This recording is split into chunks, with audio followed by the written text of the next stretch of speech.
আসসালামু আলাইকুম, কেমন আছেন সবাই? তো দুপুরে আজকে অনেক কিছু রান্না করে লাঞ্চের পরে ঘুম থেকে উঠে ছাদে গেছিলাম।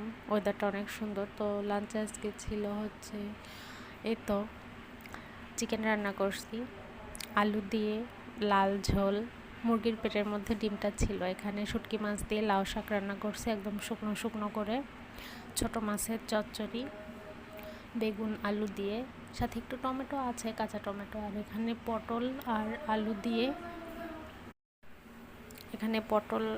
আলু দিয়ে, তো রুই মাছ একটু ঝোল করছি। মানে আমার 2 দিনের রান্না এখানে রান্না করে নিছি। আগামীকালকে অনেক বেশি কাজ আছে।